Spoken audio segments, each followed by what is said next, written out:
Hello and welcome to RAU'S IAS DNS session. We are going to discuss today's newspaper, The Hindu, Delhi edition. We shall take up articles important for civil service examination and discuss them as per the demand of the exam. The articles that we have taken up for discussion today are there on your screen. Let's begin.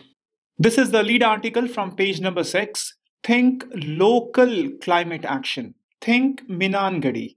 The author has presented Meenangadi Gram Panchayat as an exemplary example in management of climate action at the local level.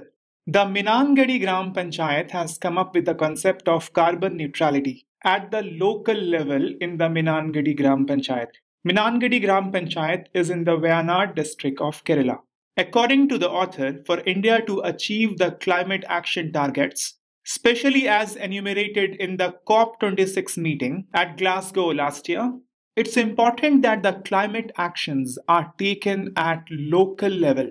In Glasgow at COP26 meeting last year, India has set the target of net zero emission, which is synonymous to carbon neutrality by 2070. However, they are synonymous. There is a slight difference between carbon neutrality and net zero emission. Net zero emission can operate at any level, at the organizational level, local panchayat level, state level, national level, even at global level. Carbon neutrality means overall carbon dioxide and other greenhouse gas emission is equal to the amount absorbed back from the atmosphere. So the net zero emission target of India is to be achieved by 2070. But according to Paris Agreement, carbon neutrality globally must be achieved by 2040. This is a crucial year by which, if carbon neutrality is not achieved, then catastrophic events will be triggered. Through this topic, we'll also try to understand the basic governance framework that you must adopt in your answer writing concerning any topic, be it climate actions, be it biodiversity conservation, road transportation management, or any other governance-related issue.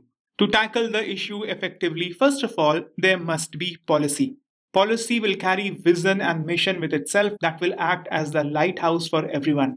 Policy will set up the tone and tenor. It will give the broad framework. The specifics will come in the legal architecture as to how the vision and mission of the policy would be implemented in specific circumstances. That must be enshrined in a legal framework, instead of rules, directives, and various schemes and initiatives to carry forward the vision and mission of policy and the direction given by the legislative framework. And these vision, missions, and directions will actually be carried forward by institutions.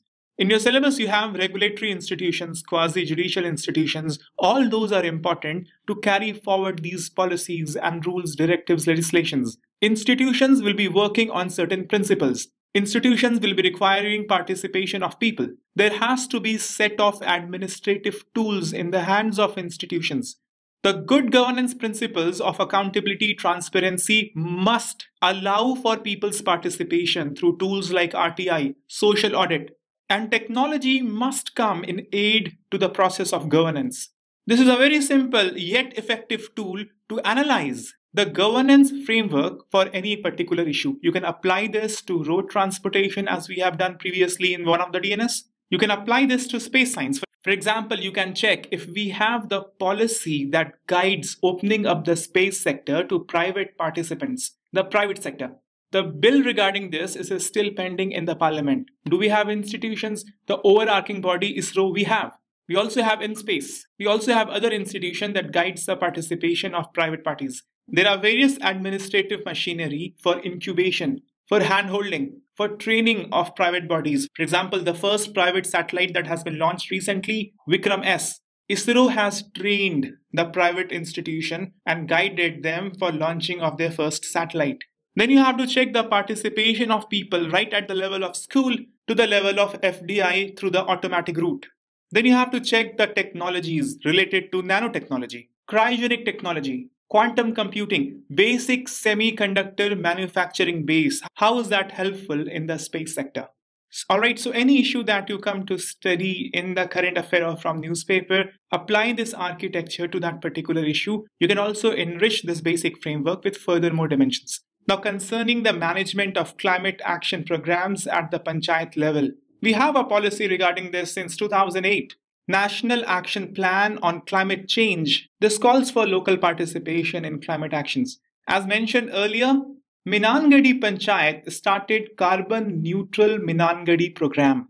Now, this program at the top guides and steers other activities. The environment-related legislations, they are applicable at the three tiers: national, state, and local.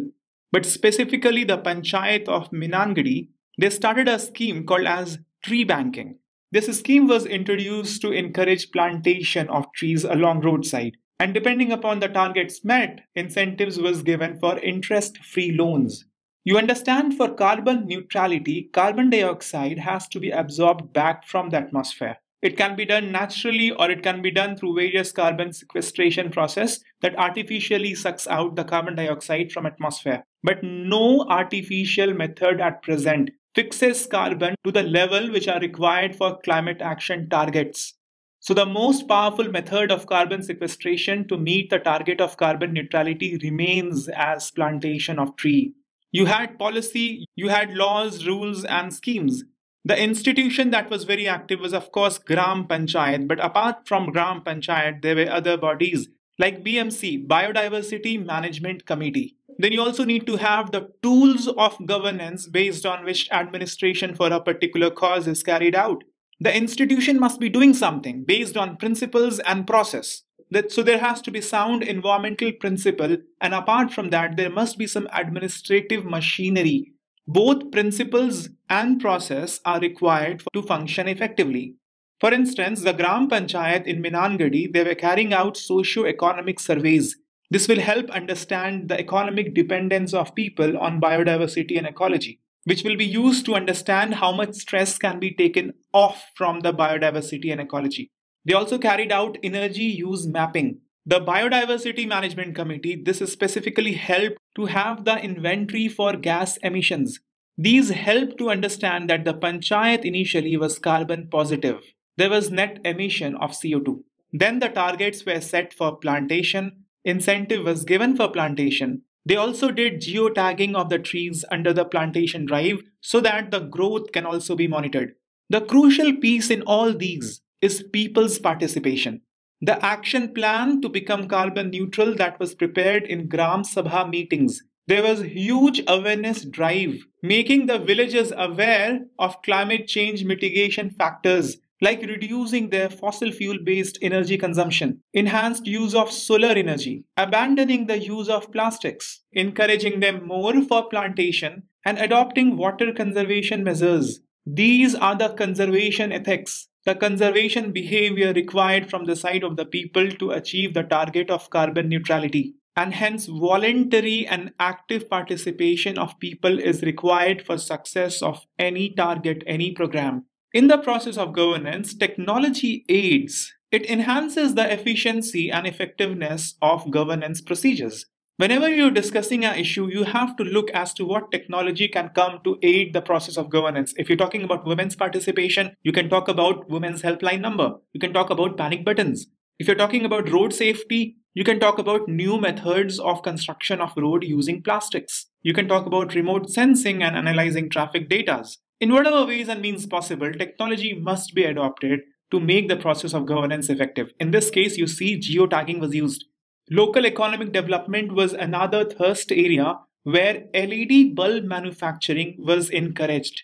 And this is a point of immense importance. Whenever we look for biodiversity and ecology conservation, the economics should not get the back seat. In the concept of sustainable development, environment, society, and economy, the interest of all three must be taken care of. The LED bulb manufacturing units, these will help develop micro entrepreneurs and will also be immensely helpful to the cause of carbon neutrality. Now, there is one point of specific importance that will also be touched upon in the next topic, that is of people's participation. Why is it so essential? See, when you have steps like this, when people take pledge for economic development or social development or political participation or environmental conservation, what happens is we make government of the people rather than of the people. We make the definition of democracy come true because people become responsible stakeholders. When that happens, only then sustainable use of resources is possible. One of the most shining examples in this regard is the Pani Panchayat, which has done tremendous work in groundwater conservation in the state of Maharashtra since 1970s. When people take ownership, then responsible and sustainable use of resources happens. When people gets involved, that leads to effective solution pertinent to local conditions. You must have heard the news of Sarguja district of Chhattisgarh, where the villagers brought water pipeline from the nearby water resource on the mountain down to the village. So local knowledge, expertise and innovation comes out to solve the local problem when people gets involved. Public administration becomes more effective, apathy towards public affair is removed. We move from representative democracy to participative democracy. When that happens, obviously there is better implementation of socially important schemes. For example, you must have heard of Madhya Pradesh model of PDS, where the youths from the local were involved. GPS technology was used. When the vehicles carrying the food grains for PDS used to arrive in the village, SMS used to go to the citizens for verification and surveillance. All these things increases administrative efficiency. And ultimately, it fulfills the aspiration of people enshrined in the preamble of our constitution, which begins with, "We the people of India." So you can use the example of Meenangadi Gram Sabha as a good example in your answers. The article also provides example of other panchayats which you might like to pick for the purpose of answer writing. From these panchayats, at least 2 to 3 must stick in your mind. There is Secheval Gram Panchayat that has rejuvenated the Kaliben River. Odanthuri Panchayat in Tamil Nadu, it has its own windmill. TK Karwadi Gram Panchayat, this is in Maharashtra and it is known for its extensive use of biogas plants and green energy productions. Chappara Padavu Gram Panchayat, this is again in Kerala and it is best known for several green islands targeting towards carbon neutrality. There is an article on page number 4, Tamil Nadu gets its first biodiversity heritage site. Aritapatti village, this is surrounded by a chain of 7 barren granite hillocks and they act as watershed and support close to 72 lakes and many natural springs. So the biodiversity significance of the village of these sites are very high. You should take special note of one point, Anaikonda Lake. This lake was built during the time of Pandyas in 16th century. This lake is part of the biodiversity area in the Aritapattu village that has been declared as Biodiversity Heritage Site. See, the thing is, you understand that biodiversity is very, very closely linked with ecological security and therefore human welfare. For long now, there has been concern regarding the dwindling biodiversity, the ecological resources, and there has been fears of misappropriation of these resources. And that fear has led to adoption by the countries of the world Convention on Biological Diversity, CBD. CBD recognizes the sovereign rights of nations over their biological resources. In case of foreign bodies wanting to use these biological resources or even the biological knowledge, they need to take permission. So there are sovereign rights of nations over their biological resources, and that calls for national legislations. Access to biological resources, the genetic resources, would be subjected to these national legislations. India was also signatory to CBD, and to implement the provisions of CBD and also to otherwise manage the biological resources of our country, Government of India enacted Biological Diversity Act 2002, and the rules for this act came in 2004. This legislation was considered as a landmark in biodiversity conservation in our country. It deals with various aspects of the challenges of conservation of biological diversity. It gives various ways and methods for sustainable use of the components of biodiversity. It is also based on the principle of fair and equitable sharing of benefits arising out of the use of biological resources and knowledge. The Biological Diversity Act 2002 is currently implemented by a decentralized approach through National Biodiversity Authority at the national level, state biodiversity boards at the state level, and biodiversity management committees, BMCs, at the local level. Now, in the article, they talk about biodiversity heritage site. This has been declared for the first time in the state of Tamil Nadu, but has been otherwise declared in multiple states. This biodiversity heritage site, this is declared under the provisions of Biological Diversity Act of 2002. As per the Section 37 of Biodiversity Act of 2002, state government in consultation with local bodies may notify the areas of biodiversity importance as biodiversity heritage sites. Who can declare this? The state government will be declaring this biodiversity heritage site. But things as it works out, that is always in consultation with local bodies. Mostly it is from bottom up. The local bodies raise the demand. The BMC, Biodiversity Management Committee, they work on ground, they collect the data, they maintain the inventory, they develop consensus for voluntary participation regulations that will be self-imposed. And that is documented in a form of policy by SBB, State Biodiversity Board. And then the matter is taken with National Biodiversity Authority. And in this bottom-up approach, the matter comes to the Ministry of the State Government, and ultimately the state government declares it. But it is not like declaring a national park or wildlife sanctuary. The demand for biodiversity heritage site declaration actually comes from the ground. You also have to know, as per the provision of Biological Diversity Act of 2000, the state government in consultation with central government may frame rules for the management and conservation of biological diversity heritage site. See, when a biodiversity heritage site is declared, generally there is no changes or regulation imposed as far as utilization of resources are concerned. Activities are not banned as it is in the case of national park or wildlife sanctuaries. But if at all the state government has to bring regulation concerning economic activities, then that has to be in consultation with the central government. Also, as per other provisions of the Act, are empowered to frame schemes for compensation or rehabilitation of any person or section of people economically affected by such notification.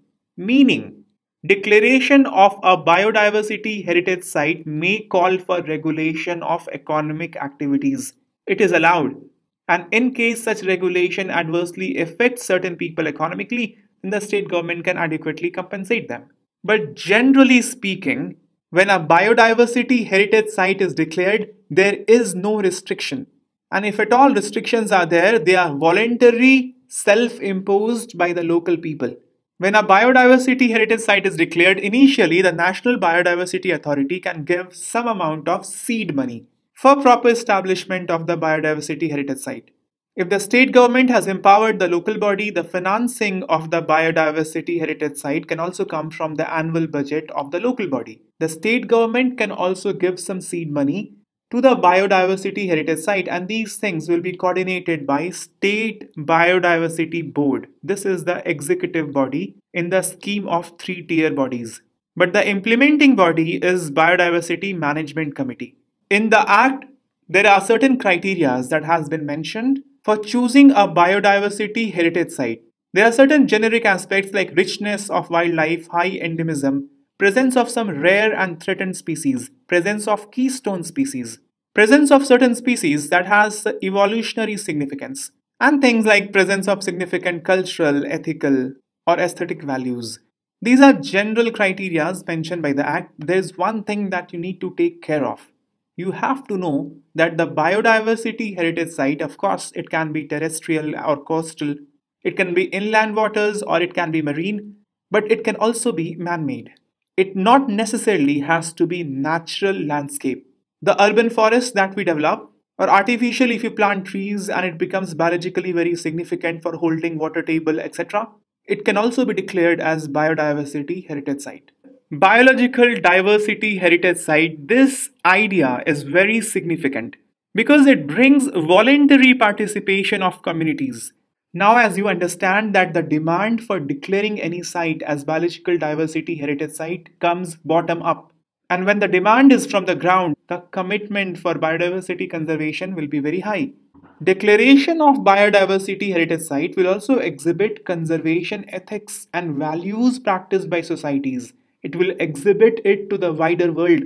It will strengthen the commitment of people for conservation. For the long-term sustenance of the conservation effort, local participation is extremely important. From choosing the conservation site to maintenance of data to formulation of regulations and implementations and monitoring of those regulations, everything is done by the local authorities. It empowers them. It gives them legal provisions to declare a site as biodiversity heritage site, to conserve a site by law. The State Biodiversity Board, it works in close coordination with various other bodies like Biodiversity Management Committee. It works with Gram Sabhas, other tiers of Panchayat, it works with urban wards, forest protection committees, tribal councils. All these bodies locally coordinate to get committed towards conservation of biodiversity. It is very well possible for a panchayat to declare a site as biodiversity heritage site or otherwise for a biodiversity management committee wherever they are set up. For instance, if the local body wants to protect groves because it holds religious importance as well. So the local authorities, they don't have to agitate in front of the state government to declare that area to be protected or to conserve those areas. That management legally are in the hands of local authority. And that way, the ancient repositories of unique biodiversity that can be done by local bodies at local level, which otherwise is never possible by a national level or even the state level bodies. You must have heard of the Living Bridge of Meghalaya. People come with innovative ideas to live with nature without destroying it. People can be powerful tools to protect, conserve, and enhance the value of biodiversity. It is all possible because a blanket ban or a top down regulation is not there. The manner and the way in which biological diversity management is done, the extent to which things are regulated, it's all decided and self imposed by local people. And that is why conservation efforts are not compromised on livelihood opportunity, which is the fundamental idea of sustainable development. I'll give you an example. Kaiga nuclear power plant, this is in the midst of Western Ghats, and this has impacted the Kali River Valley system. Kali River Valley system is a rich breeding ground for biodiversity, wildlife, local birds.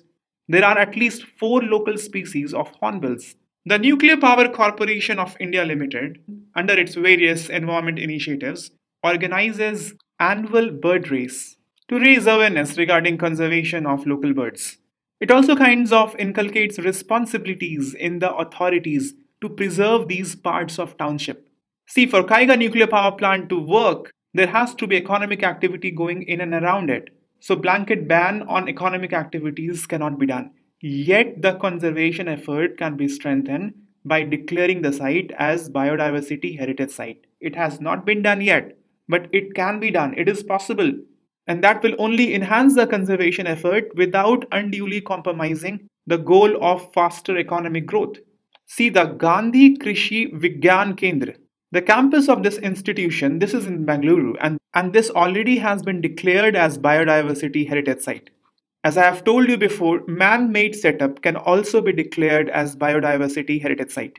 There is a huge need of biodiversity conservation effort outside the traditional protected areas of national park, wildlife sanctuaries, or bioreserves, so that the usual economic and social activities can go on, yet strengthening the conservation effort. There is an article on page number 12. Skill training of MGNREGS workers lags. Center blames it on the states. Mahatma Gandhi National Rural Employment Guarantee Scheme is a flagship program of Government of India. During the time of rural distress and also during the financial crisis at the time of COVID, MGNREGS acted as livelihood security for people in rural India. Let's discuss this topic in a greater detail. National Rural Employment Guarantee Scheme is a demand-driven social security measure that provides minimum of 100 days of unskilled work per household in a financial year. These information are important for the prelims examination. Who is eligible for the scheme?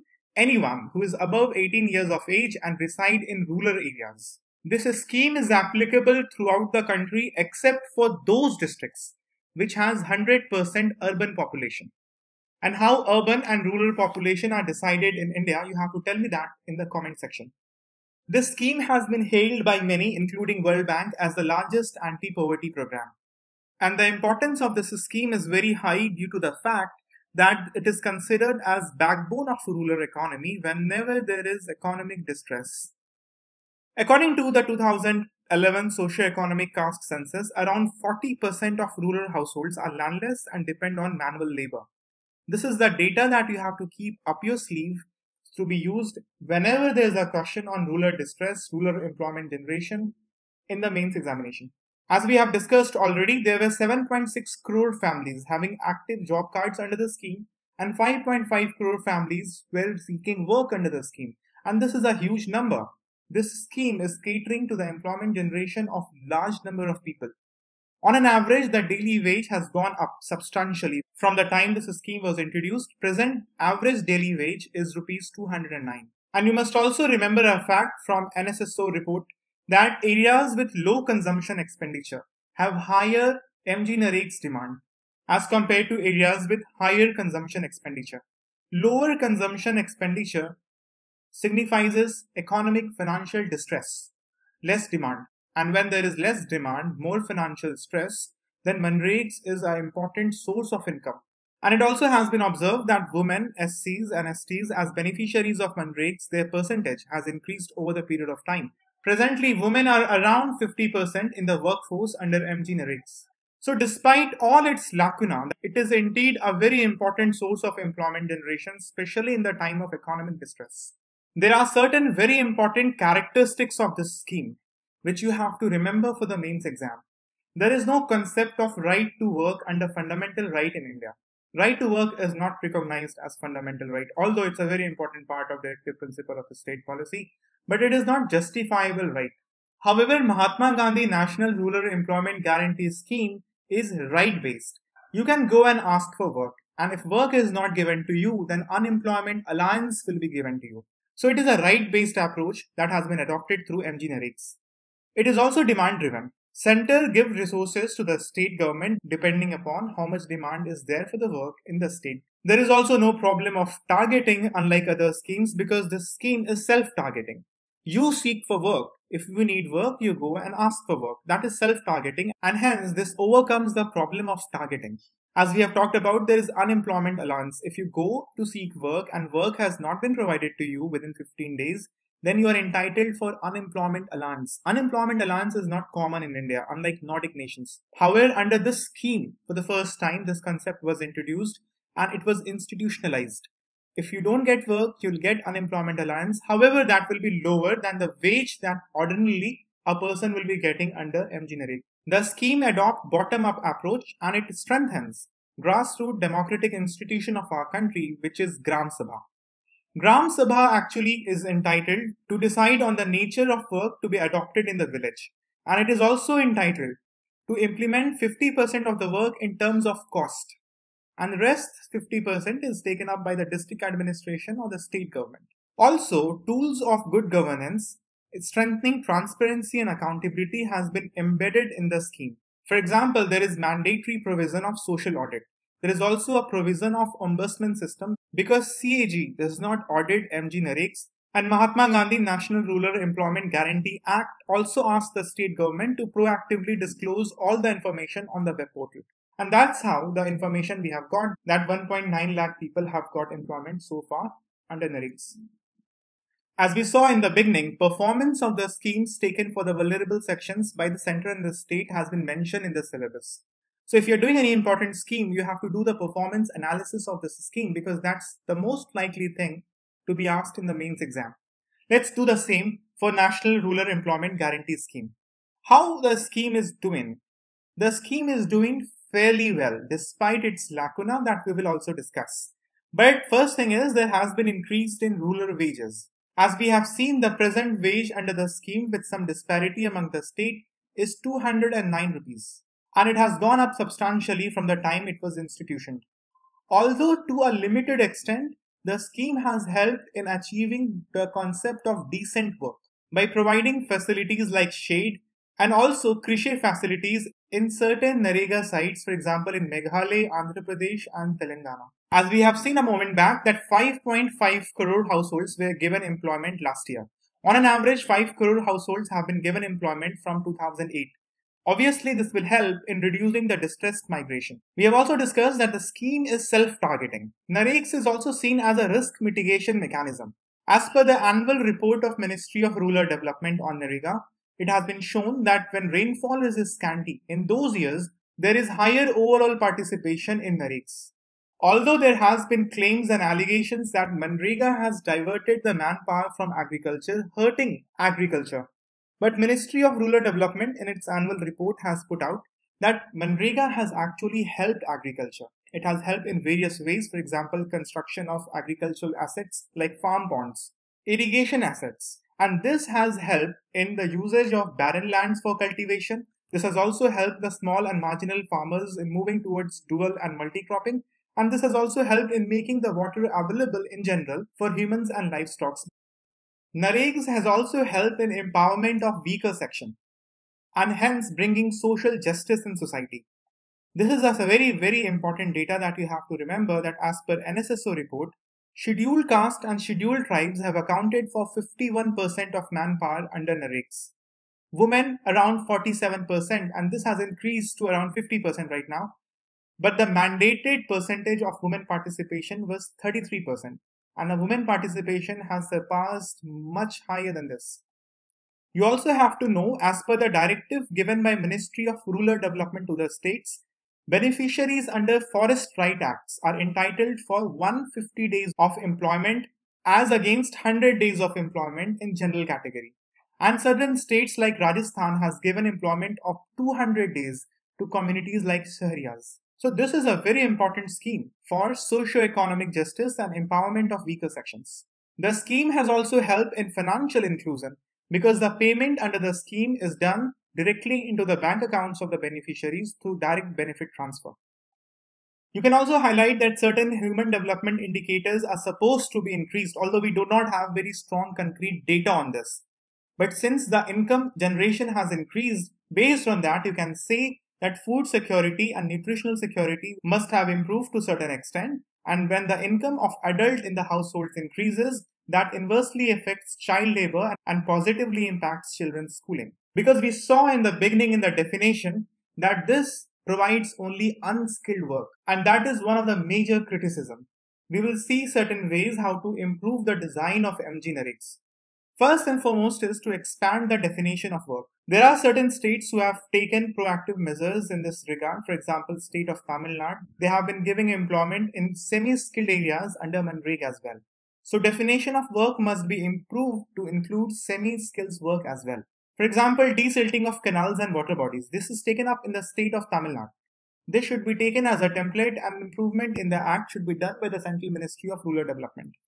What can also be done is to converge MGNREGS with the skilling program of Government of India like Deen Dayal Upadhyay Gramin Kaushal Yojana. And involvement of SHGs can also be done either in skilling program or registration of workers, etc., as was seen in Kudumba Shri in Kerala. When SHGs were involved, participation under MGNREGS improved drastically. MGNREGS is already using infrastructure of direct benefit transfer. So beneficiaries already have bank accounts and their mobile numbers are also registered. So the infrastructure of JAM Trinity can be further utilized to increase the insurance coverage through the MGNREGA program, and microcredit and micro insurance can also be given to the beneficiaries under MGNREGS. This is a very, very important suggestions for the improvement of the scheme. Gram Sabha, as we saw in the beginning, although has been made the central point in the implementation of the scheme, but the Gram Sabha is most of the time marginalized, sidelined by the district administration or the state government. But in this regard, Meghalaya as a state has become a role model in giving immense amount of power to the Gram Sabha in implementation of the scheme. This can also be considered by the Ministry of Rural Development to improve the scheme. As we saw previously in the feature of the scheme that social audit is mandatory for the scheme. But most of the state has not institutionalized it and social audit does not happen regularly. But Andhra Pradesh and Telangana government have made special provision for the social audit beyond what has been mentioned in the legislation. And hence, this becomes another important recommendation for the improvement of the scheme. We saw previously that there is an ombudsman system within the scheme, but it is recommended for better financial integrity and propriety. CAG must be allowed to do the audit of MGNREGS. Presently, there is no provision of grievance redressal. It is mentioned in the Act that you go for the work, you'll be given the work. If the work is not given within 15 days, you'll be given unemployment allowance. There is nowhere you can go for your grievance redressal except for the courts, and that is going to take time. So it is suggested that a grievance redressal mechanism should be made within the provision of the scheme. Presently, work of 100 days is mandated under the scheme, and it is suggested that because of the rural distress, this can be increased further, maybe to 150 or 200 days, depending upon the resource with the state government. Writing a small case study in the mains examination can be very marks fetching, especially in 15 marker. I'm giving you a case study which you have to trim down within 50 words to make it usable for the 15 markers in the mains exam. See, Tamil Nadu has institutionalized MGNREGS with Public Works Program. And the dual purpose of asset creation and livelihood security is ensured in this way. Ministry of Rural Development of the state is collaborating with Department of Agriculture, Fisheries, Horticulture, etc. for this purpose. This covers most of the aspect of MGNREGS. You can use this notes as a template for the answer writing, and you keep adding it throughout the year up till you write the mains examination. Anything that you consider relevant to this topic.